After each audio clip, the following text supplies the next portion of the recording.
Jesus. Give me Jesus. Give me Jesus. You can have this whole world. Give me Jesus.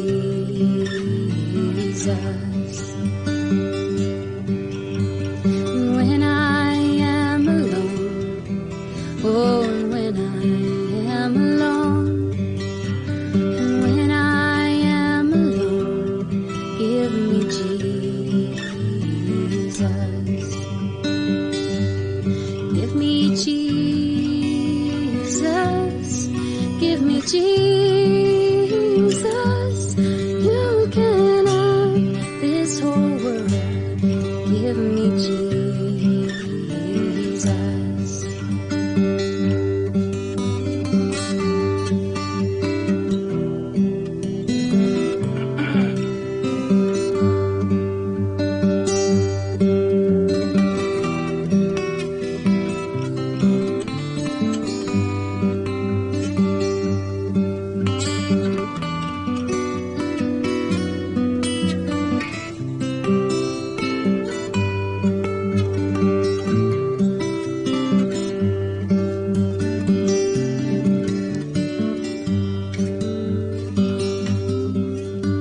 When I come to die, oh, and when I come to die, and when I come to die, give me Jesus.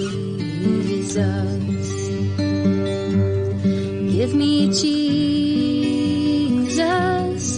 Give me Jesus. You can have this whole world. Give me Jesus. Give me Jesus. Give me Jesus. You can have this whole world. Give me Jesus.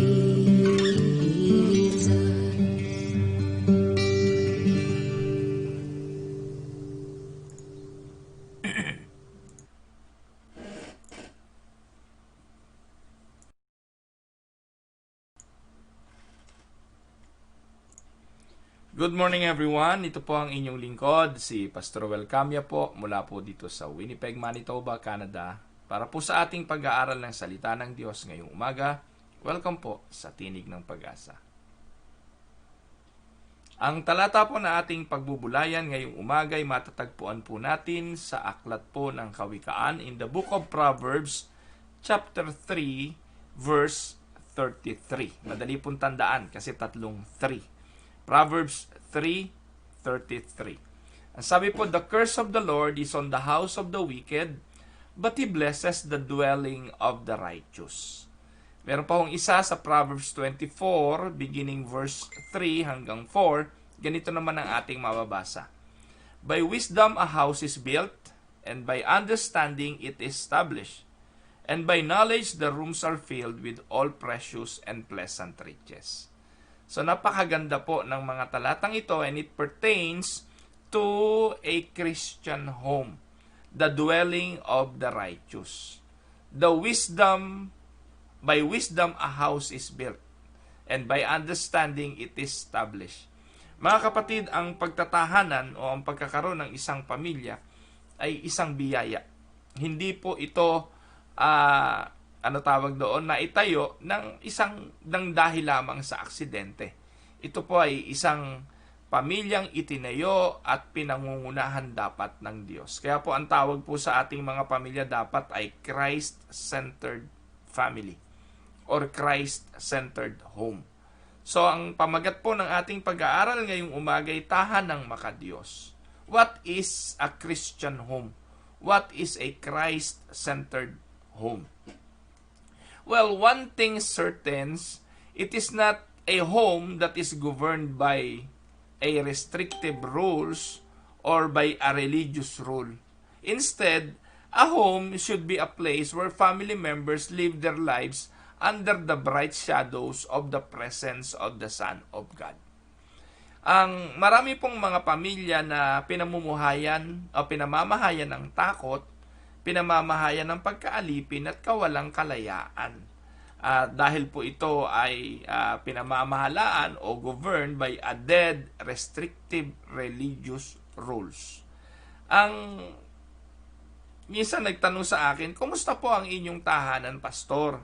Kumusta ang inyong mga anak? Kumusta po ang kanilang mga buhay? Meron po ba silang mga sinusunod na mga batas? Meron po ba silang mga restrictions? At ang sagot ko po doon ay opo. Ang isang tahanang hindi pinamamahalaan ng karunungan ay mapapupunta sa kapahamakan. Ano man pong organisasyon o ano man pong pamahalaan, kailangan po ito'y guided ng mga prinsipyo.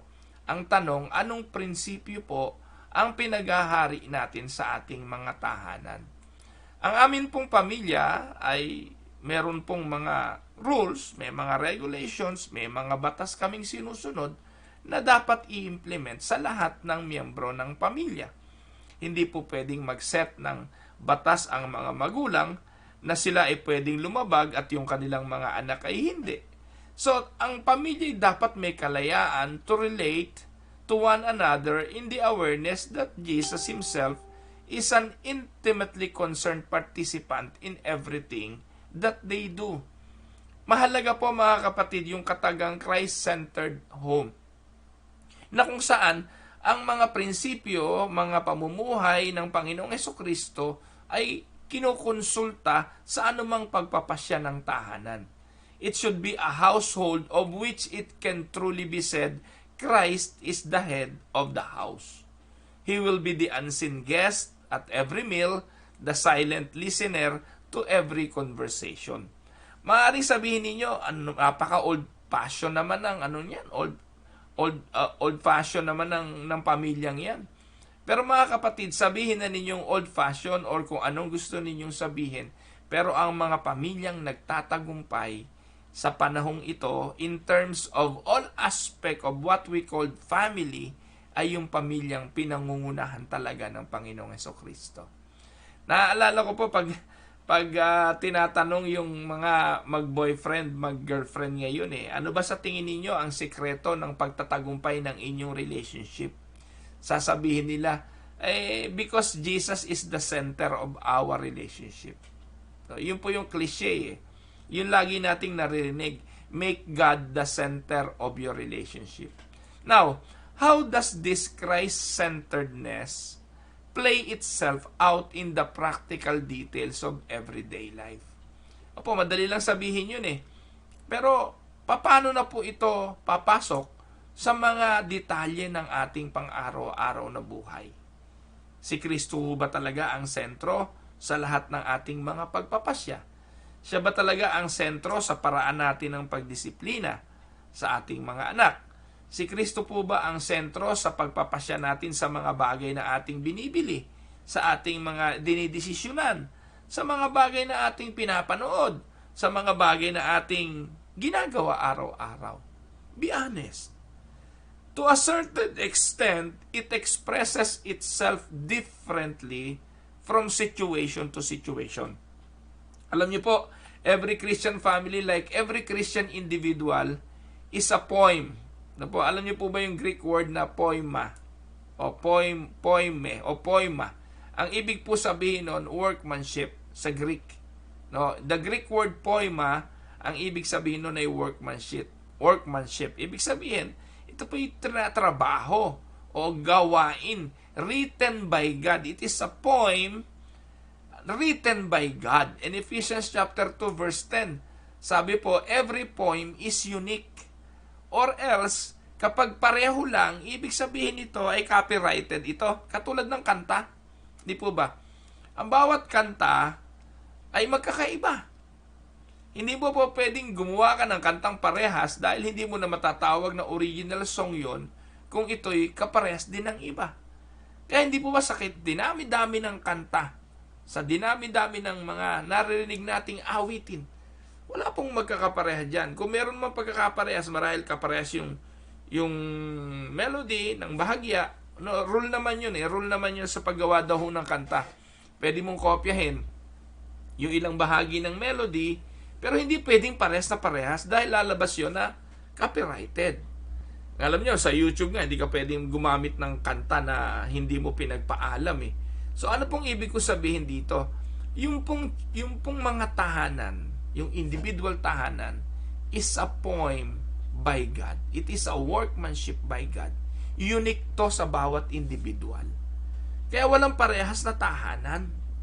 Huwag tayong magkukumpara ng mga tahanan, huwag tayong magkukumpara ng mga individual, kasi hindi po talaga ito magkapareha. Unique po ito. Yung pamilya namin ay unique, yung pamilya nyo ay unique, yung tahanang itinayo ng Diyos sa inyo ay unique. But there are some common features. Ito po yung maganda. Though each family are unique, pero merong common features we can expect to find in every individual or in every genuinely Christ-centered home. Ano po yung mga uniqueness na iyon? O ano yung mga, ano tawag doon, common features na makikita natin sa Christian home? At yun po ang ating aaralin ngayon. Tingnan po natin kung talagang tayo ba ay matagal ng mananampalataya at bilang mga mananampalatayang tahanan, nakikita ba sa ating mga tahanan yung mga common features na ito, itong karakteristik na ito ng tinatawag na Christ-centered home. So, ang unang-unang common characteristic or common features ng Christ-centered home ay yung tinatawag na joy. Joy is characteristic of a truly Christian home. Ito po ang unang hinahanap na dapat matagpuan sa isang pamilyang makadiyos. Dapat po may kagalakan. Hindi lang po basta saya. Madali pong gumawa ng kasiyahan. Madali pong magsaya. Kami po nagkakaraoke lang, masaya na kami eh.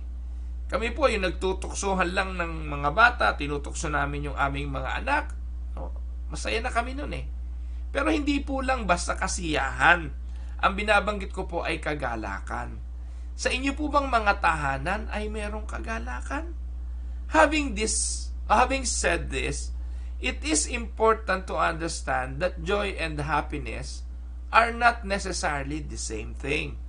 Happiness is a result of what happens to us. Joy has a deeper root. Yung pong kasiyahan o yung happiness ay resulta ng nangyayari sa atin. Resulta kapag ikay napopromote, masaya ka. Kapag ikay nagkakapera, masaya ka.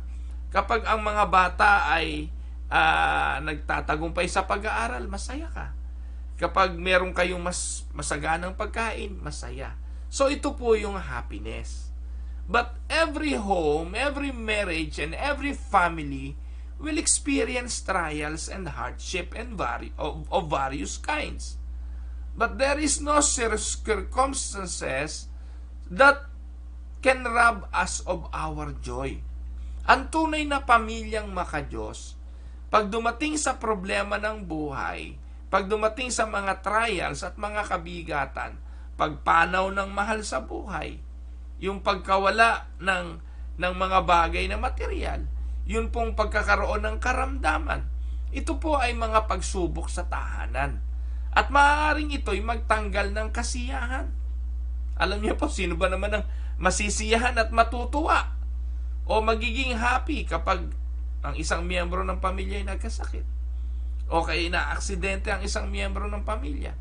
That can easily rob us of our happiness. Hindi po ba? Di ba, minsan nga lang, ang saya-saya ninyo, nag-enjoy ka din. All of a sudden, isang balita ang darating, tanggal lahat yung kasiyahan na yun eh. Pero yun nga po yung kasiyahan, that is happiness.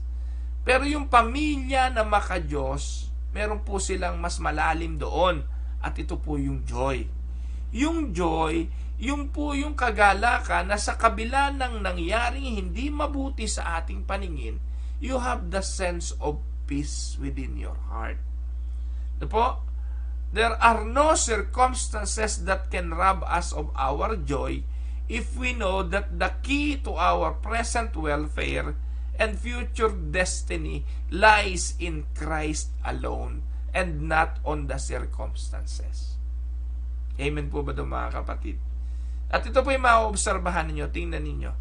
May mga pamilyang dumanas ng pagsubok, may mga pamilyang dumaan sa maraming problema, and yet, payapa sila. Sa kabila ng mga bagay na yun, may kagalakan sila. Yung hindi maipaliwanag na sense of joy in their hearts in spite of the difficulties of the circumstances. In spite of the difficulties of the situation. Amen po ba? At ito po yung napakahalaga. Hindi ko po ito kayang ituro, hindi ko po ito kayang ipaliwanag, pero ito po yung karanasan. Kapag ang inyong tahanan ay nasa gitna talaga ng pangunguna ng Banal na Espiritu Santo at ng pangunguna ng Panginoong Hesukristo, maniwala man kayo mga kapatid o hindi, ang kagalakan ay magiging bahagi ng inyong buhay. Amen? It is not just the simple happiness of the circumstances, but the deepest joy in your heart. Karakteristik yon ng isang Christian home. Pangalawa, yung tinatawag na orderliness. A Christian home or a Christ-centered home is orderly. Ano po ang sabi ni Apostol Pablo, 1 Corinthians 14:33, sabi po dyan ni Apostol Pablo, God is not the author of confusion but of peace. Ito po ang sabi ni Paul eh. So, ang Diyos daw ay hindi tagagawa ng kaguluhan. He is not the author of confusion. Pero ang Diyos ay author ng kapayapaan. It is purposely not in chaos. Ang pang-aapi ay hindi welcome. Ang kasakiman ay hindi kinikilala. Ang pag-ibig ang inuuna. Ito po ang Christ-centered home. Ang pag-ibig ang pangunahin. The members of the household regularly review everything that's allowed in. And should it stay? Does it, lagi pong itinatanong, ito pang bagay na ito kailangan ay nasa aming tahanan? Kailangan ba itong bahagi ng aming pamumuhay? Yung bang mga ugaling ito'y dapat naghahari sa aming tahanan? At kung ang sagot natin doon ay yes, then it should stay. Pero kung ang mga sagot natin sa mga tanong natin, sa mga pag-uugaling naroon ay dapat hindi naghahari, dapat ito'y iniiwasan. So, kailangan nating tanungin lagi ang ating mga sarili kung tayo namumuhay ng isang Christ-centered home. Kung ang mga bagay ba na ating ginagawa ay nakaka-encourage, ito po ba'y nakakatulong sa pag-build up ng buhay ng bawat isa, ito po ba'y nagiging instrumento ng pagtibay at pagmamature ng bawat isa. Kailangan merong kaayusan. A Christ-centered home is orderly. Hindi lang po sa aspeto yan ng physical na kalagayan ng bahay. Siguro po yung misis ko, isa na po ito sa pinaka-orderly when it comes to arranging the affair of the home externally. Ibig sabihin, yung pagsasaayos ng bahay namin, ang bahay po namin kahit maliit lang, malinis po ito. Ano po? Ayaw po ng misis ko ng marumi. Gusto niya yung washroom malinis, yung sala malinis, yung lamesa malinis.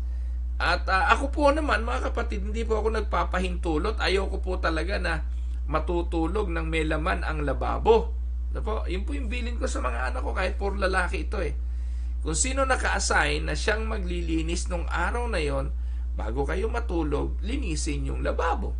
Kaya, pagising ko po ng umaga at ako po yung magluluto, na-inspired akong magluto kapag nakikita ko yung lababo malinis.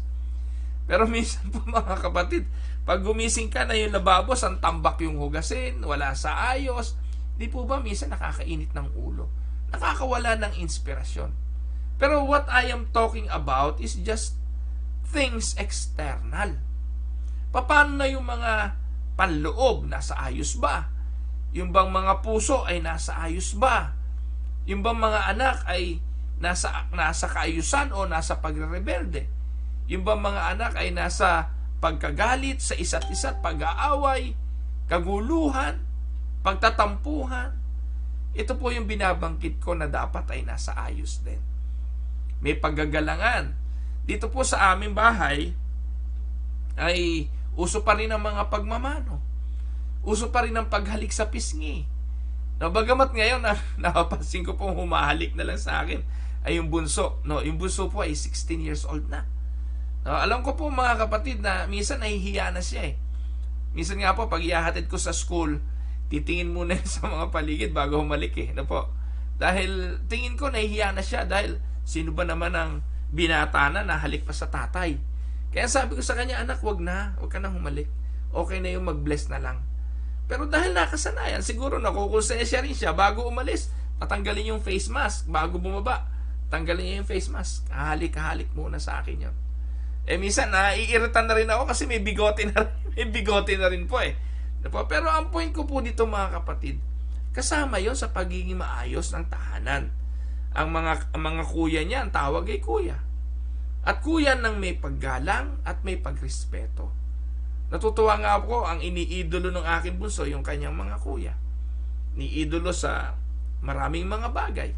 So nakikita niyo po na palatandaan ng pagiging maayos na tahanan. Nakakalungkot na minsan sa loob mismo ng tahanan ay walang respeto at walang paggagalangan.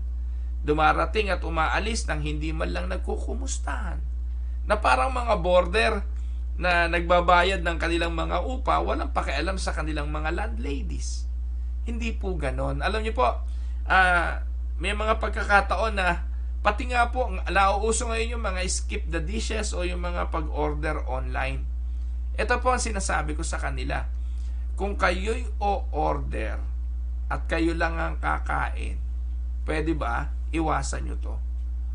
No? Para bang nakaka-insulto kayo na o-order kayo, kanya-kanya kayong ordera ng pagkain, kayo lang ang kakain. At least naman, i-considera ninyo dahil kailanman kaming mag-asawa, hindi kami umorder ng pagkaing hindi kayo kasama. Kasi noon nauso yun. Ngayon po hindi na. No, may isa magugulat na lang kayo mag-asawa, merong 5 bubble tea, kasama kami. Ang problema, diabetic ako. Kaya ngayon, ang rule ngayon, sabi ko, tanungin nyo muna ako kung gusto ko o hindi. At pwede naman umorder kayo nang hindi nyo na ako isama. Kasi minsan nga, diabetic, mapipilitan kang inumin dahil binili. Ano po? So, kasi po, yun nga po yung rule. Kapag bumili, lagi para sa pamilya. So, mahalaga po yun mga kapatid at mahalaga po yun sa pagkakasundo ng buong sambahayan.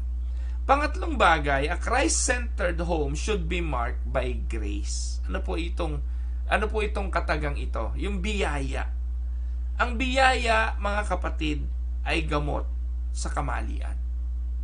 Grace is the solution to the wickedness of men.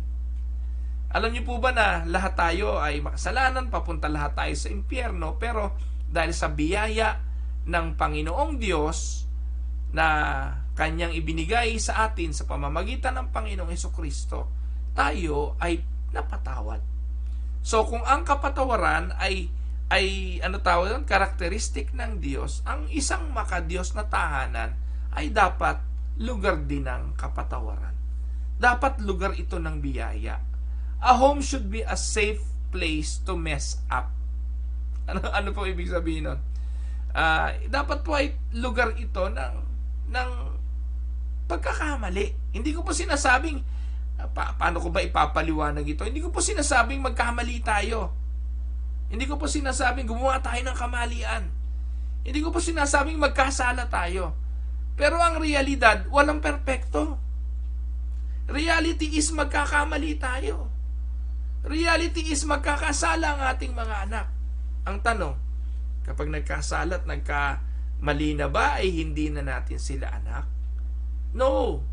A family members need the ointment of grace applied to the wounds of their hearts. No, alam niyo po, physically, sumakit yung panga ko, no? Hanggang ngayon, medyo masakit pa mga kapatid. Sabi ng misis ko, tapala mo ng salon pass. Nilagyan ko po. Actually, hindi pala niya sinabi, ako lang po pala nagtapal. Natatawa siya nung nakita niya yung mukha ko, may nakatapal na salon pass dito.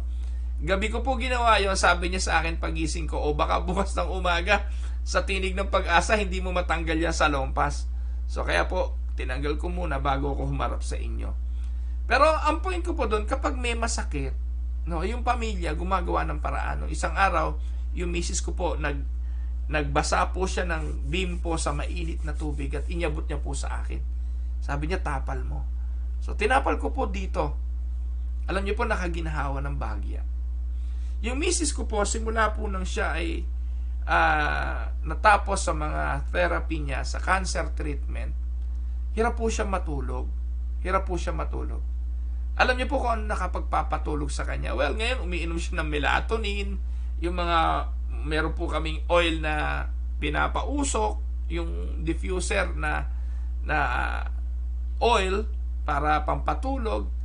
Minsan po, alam niyo po ba, meron po kaming sinubukan na po, to the point na tumesting na rin po kami nung medicinal marijuana. Yung oil ng medicinal marijuana, hindi naman po kailangan prescription doon. Dito po sa marijuana, dito po sa Winnipeg, legal ang marijuana dito.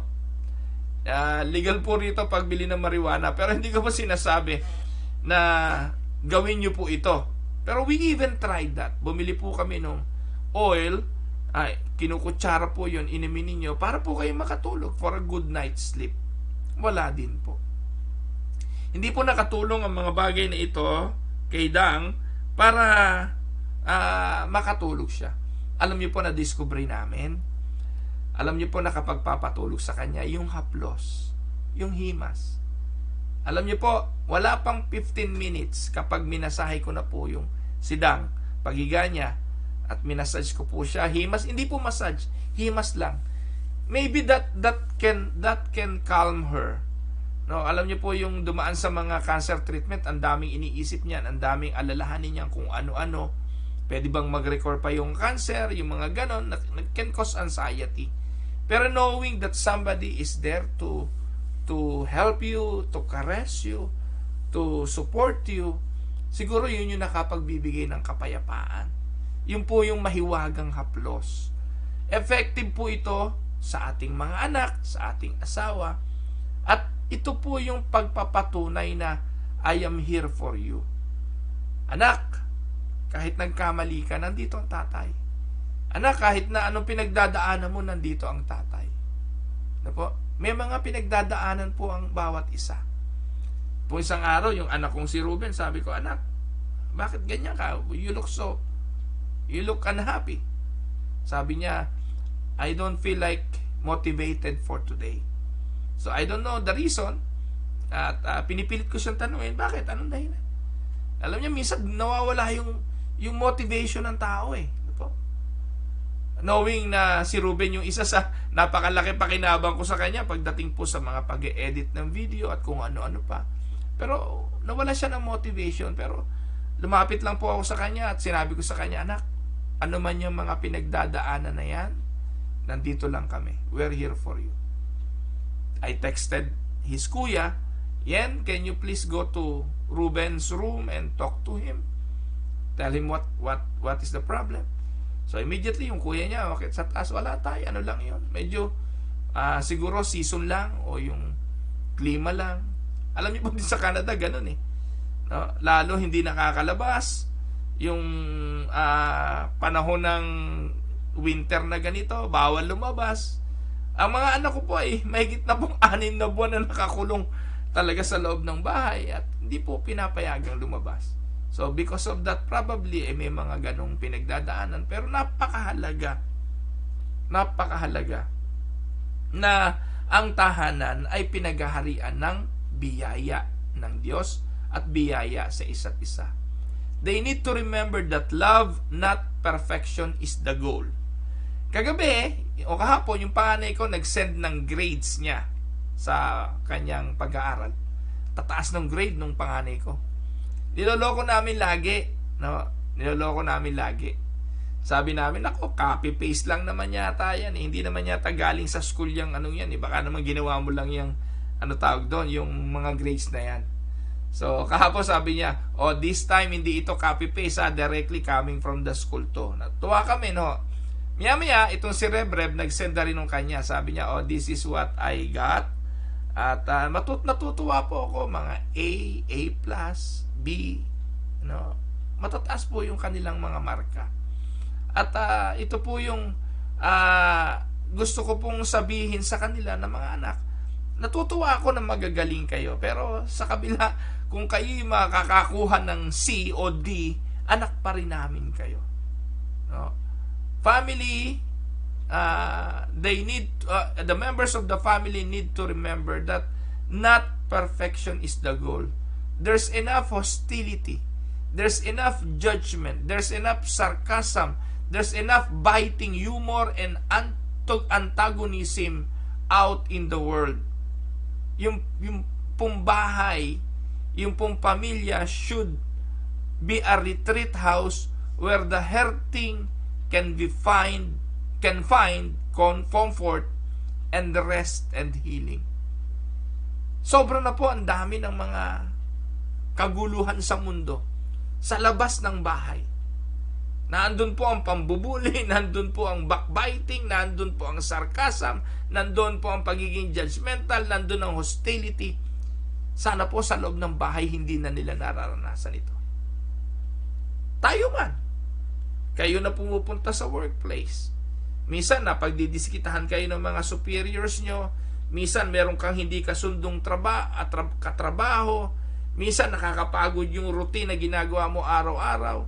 Sobra na yung nararanasan mo sa trabaho, pero pag uwi mo ng bahay, ganun pa rin. Sana hindi na. Our home should be a place of retreat. It should be a place where hurting can find comfort, can find rest, and can find healing. That is my prayer for every home. That is my desire for you who are watching right now, to make Christ the center of your family. Make your home a Christ-centered home. Ulitin ko po, joy is the characteristic of a truly Christian home. A Christian home is orderly. Christ-centered home should be marked by grace. At pang-apat, a Christian home is a place of service. Dapat po ang paglilingkuran ay bahagi ng pamilya. Hindi po tayo nagpapalaki ng mga irresponsabling mga anak sa pamamagitan ng pag-ako ng lahat ng trabaho. Bata pa lang sila, dapat pong ini-encourage sila na maging bahagi ng kaayusan, ng paglilinis. Nakakalungkot yung mga magulang sobrang hirap na sa trabaho. Pag uwi nila sa trabaho, sila pa rin ang lahat ng kikilos at gagawa dahil yung mga tao sa loob ng bahay ay napaka-irresponsable. So, Christian home should be a place na tempered and flavored with acts of kindness. It should be a place of respect, humility, and love. Na ang isipin natin ay yung susunod na gagamit. Halimbawa, gumamit ka ng washroom. Medyo hindi maayos ang pagkagamit mo. Nagtalsikan kung saan-saan. Punasan mo na. Linisin mo na. Minsan ang iisipin mo ba, bahala na ang susunod na gagamit. Laging ganun hindi po ba? Sa mga public places, no? Ewan ko po sa inyo kung meron po naglilinis nung public places. Wala naman kasi may inaasahang tagalinis nun Pero sa loob ng bahay mo, wag kang umasta na nasa public washroom ka. Wag kang umasta na nasa public comfort room ka na kung saan mo na lang itatapon yung kalat mo. Tandaan po ninyo, kung ang actual na buhay mo ay nasanay sa loob ng bahay, pati sa labas, ipapamuhay mo ito. Pero tingnan nyo po, yung mga kung saan na lang nagtatapon ng kalat sa daan, pagdating sa loob ng bahay, burara din yun Kasi ang pagiging burara, mga kapatid, sorry for the term, alam nyo ba yung word na burara? Yun po yung kalat lang ng kalat. Yung mga taong hindi marunong maglingkod Yung mga hindi marunong maglingkod, kalat lang sila ng kalat. Pero yung sanay na maglingkod, sila po yung napakaayos pagdating sa bagay na ito. No? Sana po ang tahanan is a place where the husband and the wives discover that serving each other in Christ is primary. That service to others in the outside world is built upon an attitude of selflessness at home. And that all of life, including the mundane or yung mga simple duties, yung mga regular things like laundry, housekeeping, lawn mowing, pwedeng gawing banal na gawain bilang isang paraan ng paglilingkod. Minsan po, pag binanggit natin yung word na service, parang it only pertains to what we are doing in the church. Pag sinabing ministry, para bang ito lang yung mga bagay na ginagawa nating banal. Pero alam niyo po ba mga kapatid, na lahat ng bagay ay pwedeng gawin ng may kabanalan.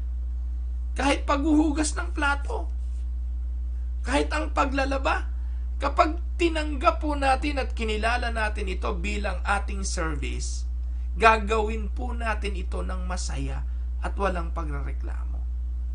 Gagawin niyo po ito ng may kagalakan. Po? Alam niyo mga kapatid, may schedule ang paghuhugas ng plato sa amin. No? At ito lagi kong paalala. Sabi ko sa kanila, kahit hindi mo schedule, kapag nakita mo na yung gagawa niyan ay may sakit naman, try to be considerate. Gawin mo na lang ito bilang paglilingkod sa Diyos at bilang service mo sa kapatid mo na may sakit. Why don't you wash it? Hindi po ba? Yun ay ituturo nyo po. Kailangan ituro nyo yun. Kasi kung hindi, minsan nga po sasabihin, hindi ko naman schedule eh. At nakakatuwa po ngayon na may mga anak po kami na gumagawa ng mga bagay na yun kahit hindi nila schedule. Dahil alam nila na ito'y paraan ng paglilingkod nila sa kanilang kapatid. So, yun po yun. A Christian home should be a place of service. Panghuli, hindi pa. Dagdagan pa natin. Dalawa pa. Panlima muna. Number 5, a Christ-centered home is a place where the spiritual discipline are practiced. Madali lang po ito eh. So, a Christ-centered home is a place where the spiritual disciplines are practiced. Importante ito. It provides an environment where every member of the family learn how to live by studying the scriptures. No, alam niyo po mga kapatid, kung ang pagtuturo, kung ang mga bagay na may kinalaman sa disiplina sa paglilinis, disiplina sa mga gawaing bahay, ay tinuturo, ang spiritual na bagay, tinuturo din at pinapractice. Ang mga anak ko ay palit-palitan sila sa pananalangin. Paano manalangin sa pagkainan, magpasalamat, at mag-aral ng salita ng Diyos. So, ang aking mga anak, dumaan po yan sa SOLD class. At ako po ang kanilang teacher. Importante po yun. Mahalaga po ang praying, meditating on God's Word, and spending time alone in the presence of God in order to develop a Christ-centered home.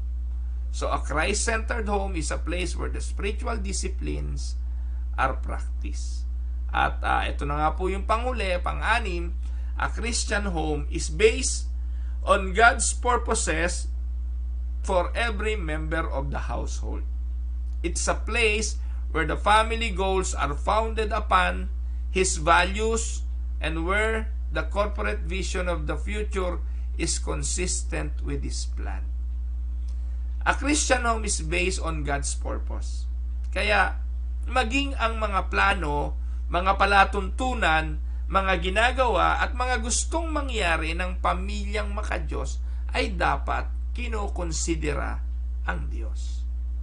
Developing a family mission statement can be a wonderful place to start crafting a genuinely Christ-centered home. Sa amin po, ang amin pong tahanan ay nakadisenyo sa katotohanan na ang Panginoon ang aming paglilingkuran. No? At from beginning to end, we should reflect our eternal focus and express our deep hope of seeing Jesus face to face one day.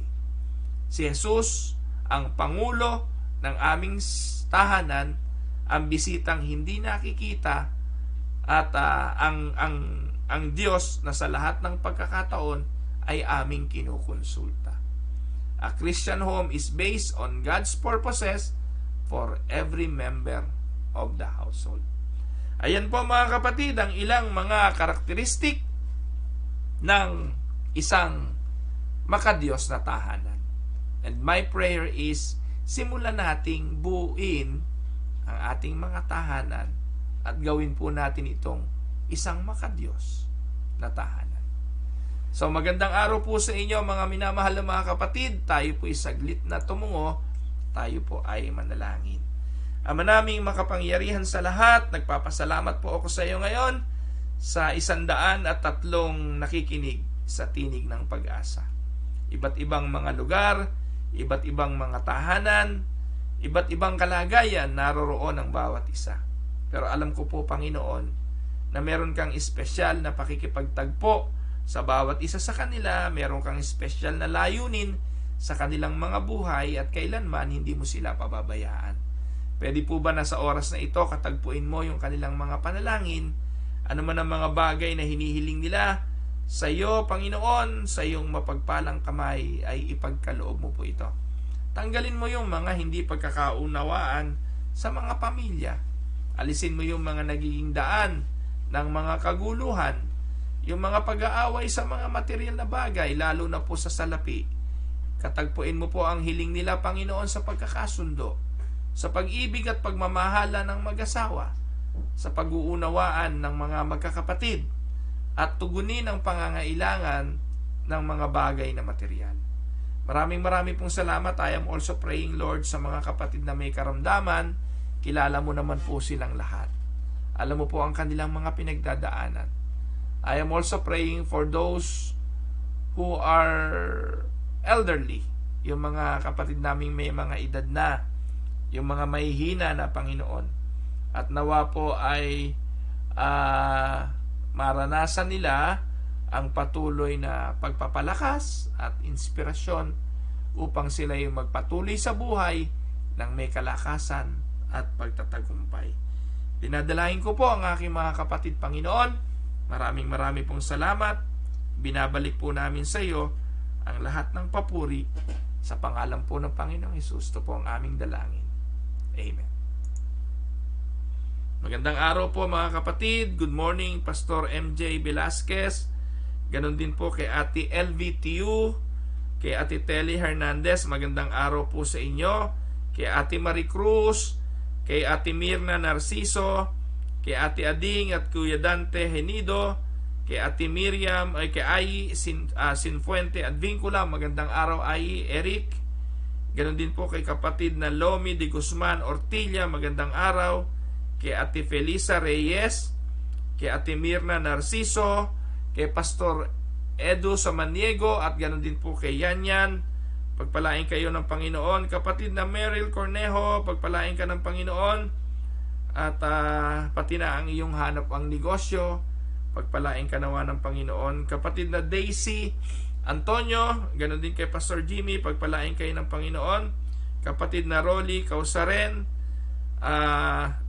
ganon din po kay kapatid na Randy Causaren, kay Marivi Frias, kay Ate Nene Enriquez, kay Ate Yoli Kerubin, kay kapatid na Reynaldo Alcantara. Sabi po niya, napakagandang topics para pamilya. Share ko ulit sa aking pamilya. Lahat po ng mga topic natin share ko sa kanila kahit hindi sila Christian, pero pinakikinggan nila at nagpapasalamat ako sa ako naghahari sa amin ayon ang Panginoon na naghahari sa amin. Salamat po Kuya Reynaldo Alcantara. Thank you po for sharing the Tinig ng Pag-asa video. Ganon din po kapatid na G. Sakdalan, magandang araw. Ati Agi Victa, kapatid na Lani Tulagan, Pastor Harold Barcenas, magandang araw po. Ate Merly Arete, magandang araw po. Ayan, sabi ni Pastor MJ, masarap po sa pakiramdam kapag ang grace and love ng Panginoon ang siyang nagmamanifest at nagwo-work sa loob ng tahanan. Dapat kahit anong laki at lalim ng pagkakamali at pagkakasala, umaangat pa rin dapat ang diwa ng biyaya at pag-ibig na nagbubuhat sa Panginoon. Amen. No? So, walang pinakamabigat na kasalanan na hindi abot ng biyaya ng Panginoon at biyaya ng pag-ibig. Ate Ellen Gonzales and Kuya Monching, magandang araw po sa inyo. Ate Marie Cruz, Kuya Noel Lapus, magandang araw po sa inyo. Kapatid na Aldous Guzman, Kuya M.A. Paredes, magandang araw po. Kuya Sam, kapatid na Samuel Punsalan, Ate Yoli Kerubin, Marivi Frias, Ate Weni Domingo, Nanay Elong Santarin, magandang araw po. Kapatid na Erwin Valerio, yan, magandang araw sa iyo. Ganon din po. Birthday yata ni Erwin. Happy birthday, kapatid na Erwin. Kapatid na Elsie Villanueva, magandang araw sa iyo. Pagpalain ka ng Panginoon. Kapatid na Nelia Nasaire, magandang araw. Kapatid Ate Felisa Silla, magandang araw po sa inyo. Nanay Felisa Silla, magandang araw po sa inyo. Ate Elizabeth Sanchez, magandang araw po. Kuya Eric Maynez, Ate Vanji Magnaye, kapatid na Noel Andamo, magandang araw po sa inyo. Kapatid na Olive Andamo, nanonood din po. Pagpalain kayo ng Panginoon. Nanay Belen Olaes, magandang araw po sa inyo. Ayan, sabi ni kapatid na Erwin, magandang araw Pastor Ruel. Amen po. Si Jesus po dapat ang sentro ng ating buhay. Magandang araw yan. Kapatid na Edwin Villanueva, magandang araw sa inyo. Ganon din po kay Joe Aguila. Joe, magandang araw. Pagpalain ng Panginoon ang iyong sambahayan dyan sa Vancouver. Kapatid na Jacqueline Kamingal, magandang araw sa inyo. Ayan.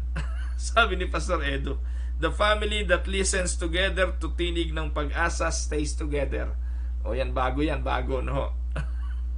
Magandang araw sa iyo, Pastor Edu. Magandang araw din po kay Heart Concepcion. Heart Concepcion, welcome sa Tinig ng Pag-asa. Parang bago ko lang po kayo nakita sa panonood. Sana po ay lagi nyo pong subaybayan ang Tinig ng Pag-asa. Ganon din po, magandang araw kay Ernel Advincula. Pagpalain ka ng Panginoon, kapatid. Ganon din po kay Ate Esther Olanyo at kay Kuya Ferdy Olanyo. Mula po ito sa Doha, Qatar. Pagpalain kayo ng Panginoon, mga kapatid. Kapatid na Risa Kausaren, magandang araw. Kapatid na Annabel Cuenca, magandang araw mga kapatid. Ganon din kay Raquel Villanueva, kay Ate Nelia Ramos, magandang araw Ate Nelia. Kapatid na Rowena Corpus, magandang araw sa inyo. Kay Angelet Senidosa, magandang araw. Anak po ito ni Ate Neneng Sintos. Magandang araw sa iyo, kapatid. Pagpalain ng Panginoon maging ang iyong sambahayan. Ate Delia Magkawas, magandang araw po sa inyo. At kay Kuya Ban, kay Kuya Eddie Sauler, kay Ate Del Sauler, kay Elaine, pagpalain kayo ng Panginoon. Ganon din kay Jeff. Nanay Carolina Bukiran, magandang araw po sa inyo. Nanay Evangeline Aliliran, magandang araw po. Ate Marieta Escopin, pagpalain po kayo ng Panginoon. Ate Rosy Cecilia, magandang araw po. Kapatid na Mel Aguirre, pagpalain kayo ng Panginoon. Kay Manang Lee Di Mafelis, pagpalain ka ng Panginoon, Manang Lee. Kapatid na Edith Arieta, pagpalain po kayo ng Panginoon. Kapatid na Joy Bay Santos, Ate Merly Toledo, pagpalain po kayo. Kuya Larry Montillano, pagpalain po kayo ng Panginoon. Kapatid na Raquel, at ayan, marami pang iba. So thank you mga kapatid sa patuloy niyong pagsubaybay. At ngayon po araw po ng Thursday, hindi po pumasok si Mrs. Kaya yung ilaw natin sa likod ay madilim uli kasi nakahiga pa siya kanina. Meron po kasi kaming check-up ngayon, family appointment sa amin pong family doctor. At patitingin ko na rin po itong aking panga na sumasakit. I don't know, sana po ay mawala na to, no po. At tsaka po yung check-up ko sa aking blood sugar para malaman kung pwede pang kumain ng kanin. So mga kapatid, pagpalain kayo ng Panginoon at ang biyaya ng Diyos ay maranasan natin lagi, at samahan kayo ng Panginoon sa inyong mga pamumuhay. Ganun din, magandang araw po kay Ate Edita Montesillo. Ayan, humabol po siya.